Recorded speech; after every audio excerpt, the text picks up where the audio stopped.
طالبانو ورونو دلته یو دوه خبرې د سره واورئ.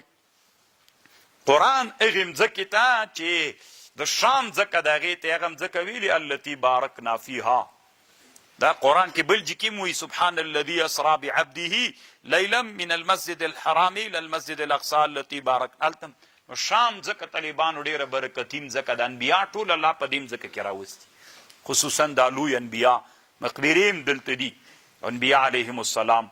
طالبانو یوه خبره د ملیان ډېره نقل کوي، خو طالبانو چې دا علم نه وي بیا داسې وایي وی افغانستان چې ده دا د الله کنانه ده. کله چې الله سړي ته غوسه راسي بس دلته یې راولي په دې جعابه باندې کې. تاسو به ملیانو خبره اورېدلي یو خدا د طالبانو دا د خراسان په حق کې راغلی، دا ټول افغانستان نه د طالبانو.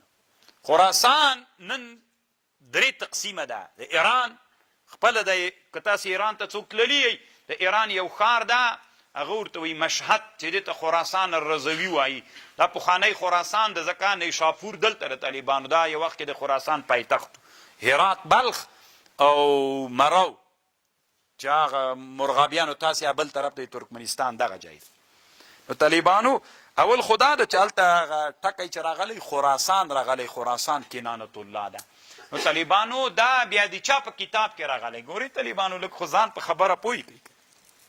قانون داسې که تفسیر کې د یو مسله ولیدله فتوا به د تفسیر باندې نه ورکوي، ځکه دا د تفسیر علم ده.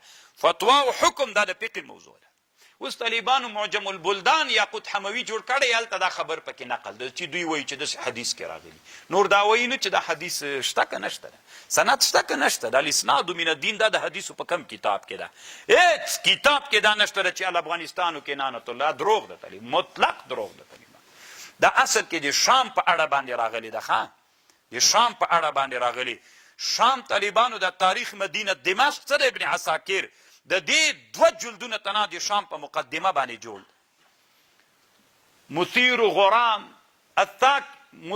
غرام الساکن الى اشرف الاماکن دا د ابن جوزی کتاب د لما سره شته طالبانو اشرف الاماکن باندې جوړ ده. اشرف الاماکن یو شام د طالبانو دا په شام کې د حدیث راغلی کنانت الله.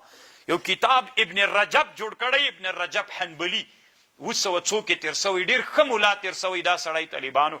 ابن رجب حنبلی رحمه الله یو کتاب جوړ کړی د شام په فضایلو کې. نو هغې کتاب کې ابن رجب لیکلي چې دا الشام کنانت الله ده، دا اصل کې د شام په اړه راغلی. ښه طالبانو نو خراسان مراسان نه ده طالبان. بیا که خراسان یې موږ نه ښیي طالبانو خراسان ده بیا هغه هم پته نه لګېږي چې دا یې موږ خوا د طالبانو کا خوا د کا خوا د طالبانو. زه ټول دي سي دي موږ هم سي، خو دا نه طالبان، دا صحیح نه ده. بس چټي خبرې به نه کوئ طالبانو، دروغو باندې به افغانستان نه مشهوره کوئ. بعضې خلک وی خراسان خواته نبي علیه السلام اودس کړی سي اوبه یې راوشیندلې.